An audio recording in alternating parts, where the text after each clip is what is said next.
believe is perfectly legal, but a security team and eventually the police tell you otherwise. Today, we're breaking down a fascinating real-world encounter between YouTuber DJE Media and the UK police. This isn't just about a drone, it's a masterclass in understanding your rights, the difference between company policy and the actual law, and how to navigate a tense situation with a calm and informed approach. We're going to dissect this conversation to pull out the key educational points for every ordinary person in Britain. Let's get into it. Allowed to stop on the cycle path? I think they've said they've had to move cycle groups on before for stopping on it. I don't know, that's what they're telling me. I've ridden my bike in. Yeah. There's no signal rules. Yeah. They came out and told me this shouldn't stop.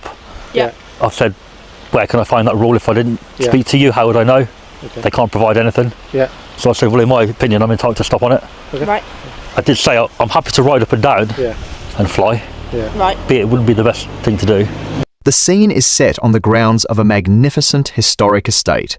DJE Media is there to do what he does best: capture stunning, cinematic video of the property with his drone. However, he quickly runs into the estate's security team.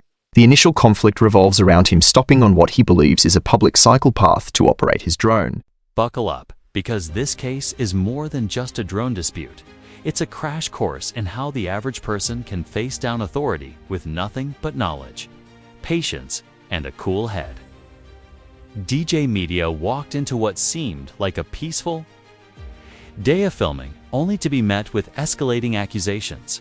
First, from private security, then potentially from law enforcement.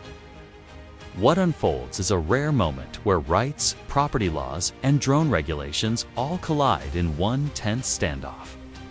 This isn't just about winning an argument, it's about understanding the thin line between policy and law, and knowing exactly how to defend yourself when that line starts to blur.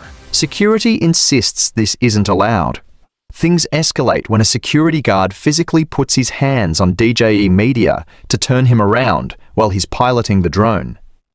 This is our first crucial point: assault.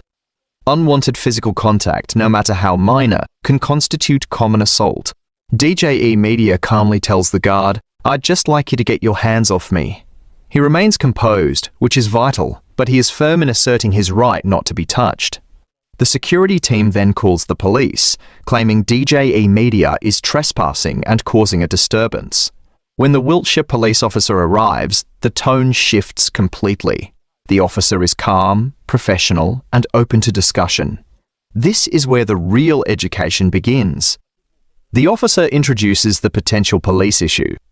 Not simple trespass, but aggravated trespass. This is the most important legal distinction in this entire encounter. Simple trespass is a civil matter, or a tort. It means being on private land without permission. The landowner can ask you to leave, and if you refuse, they can use reasonable force to remove you or sue you, but the police typically won't get involved unless you are also committing another offence, like breach of the peace. It would be too close to other people. I think you've got, is it 50 feet? There's no 50 metres. 50 metres. Distance from... I mean, This is where most people would lose their cool, and that's exactly what security often hopes for. Physical contact, even something as minor as turning someone around, can change the entire legal conversation by staying composed and verbally asserting his right to personal space. DJ Media avoids giving the guard any ammunition to escalate. Think about it. One pushback, one heated insult, and suddenly the legal advantage flips. The lesson? Your calm is a weapon. In situations like this, the quieter you get. If it was 50 metres, I'd have a lot of trouble flying. There's no distance with a small drone. As I say, I know it does vary from drone to drone. If it's over 250, if it's over that magical weight, all of those sort of distances apply. Yeah. 150 from buildings. Your drone is under that weight. Tell you what I'll do. I'll show you. No, I believe you if you tell me. Yeah, I know you believe me. I just 249. Handy, isn't it? So it makes it that weight on purpose so that you can.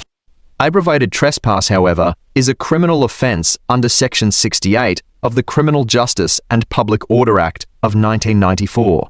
The officer explains that this is where the situation could become a police matter. To commit this offence, you must be trespassing on land and, crucially, do something with the intent to intimidate, obstruct, or disrupt a lawful activity being carried out by others on that land. The estate's claim was that DJE Media's drone flight was disrupting their security and causing distress, potentially pushing his actions from a civil issue into this criminal category. The officer notes, "They're suggesting that we are going in that direction. So, how does DJE Media defend himself?" With facts and evidence. First, he questions the basis of the trespass itself, arguing he's on a public right-of-way. The officer concedes this is a grey area. Second, and most effectively, he addresses the aggravated element directly. He offers to show the officer the drone footage. The video proves he wasn't spying into windows, but was capturing artistic shots of the building's architecture. The officer watches and is satisfied, saying, "From what you've shown me, it doesn't look like you are." DJE Media also points out his drone weighs under 249 grams. This is a critical detail. Under UK drone laws, these lightweight drones have far fewer restrictions. Roughly. Not that long, like. What time did I get here? Was that the footage there? Hour and a half. Yeah, like. I have. Gift from your breaking our rules to you might be committing a crime. That difference is massive.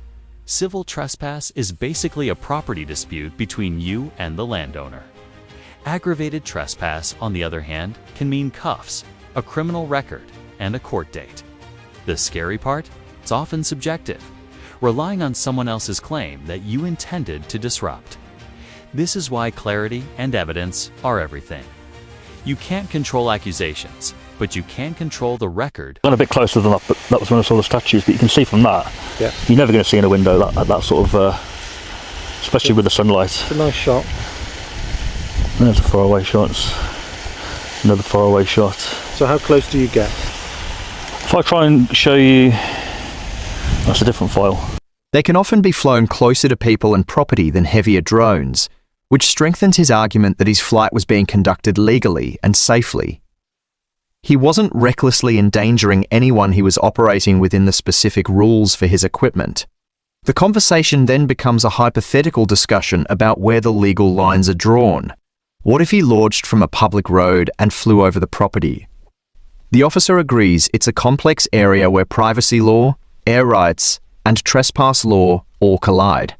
He correctly states that the drone pilot, not the drone itself, would be the one committing any offence. If they have security concerns, your presence and flying over the drone, even if you're on a public access section, you are then disrupting their daily activities. And maybe they're having to stay on because they have that security concern. But I'm doing a reasonable activity, aren't I? I'm not doing anything that is... I'm trying to get at, if I do something stupid, then it's clearly going to be aggravated. If I go and run across the grass yelling and scaring all the animals or something, then that's stupid behaviour. If I'm just innocently flying my drone legally over their property legally, and it breaches their policy, that's not really me putting them... It's when that breach of their policy becomes that aggravated trespass. Yep. And I get that it could be a weak breach, as in a weak step into that aggravated trespass. That might be there. But it's still something you could be suspected of having committed. Okay. Would you go that route, officer? I'm not necessarily saying this as in I'm going to go and launch my drone. No, I don't know. But I'm hypothetically saying... I'm just trying to explain what I could look at. That's it. So, I mean, you're saying from your side, we both know I can't deal with a trespass. We both know I'm not here to enforce their rules. Okay. But they are effectively making a complaint that you are committing aggravated. But wouldn't aggravated trespass have to involve trespassing? And Ultimately, the officer concludes that while he could suspect an offence had been committed and take DJE Media in for an interview, there is simply not enough evidence to justify it. He hasn't seen anything unsafe, and the intent to disrupt or intimidate isn't there. The police are there to enforce the law, not the estate's internal policies. In a wonderful conclusion, the officers, having resolved the situation peacefully, offered DJE Media a lift to the train station, which cost him nothing after a taxi ride earlier in the day had set him back a bit. So, what are the key takeaways for all of us? 1. Know the difference between civil trespass and criminal aggravated trespass. The latter requires intent to disrupt, obstruct, or intimidate. Notice how DJ Media isn't just saying, "I'm allowed to be here." He's proving it. Public right-of-way. Check. Drone weight under the legal threshold. Check. Showing the footage to the officer. That's the power move. When you have hard evidence on your side, you're not just defending yourself, you're forcing the other side to either match your facts or back down. This is a textbook example of how transparency can neutralize suspicion faster than any. This knowledge is your strongest tool. 4. Use evidence. DJE Media's body camera and the drone's own footage were instrumental in proving his actions were legitimate and not malicious. This encounter is a perfect example of how knowing your rights, and just as importantly, communicating them calmly, can empower you to stand your ground.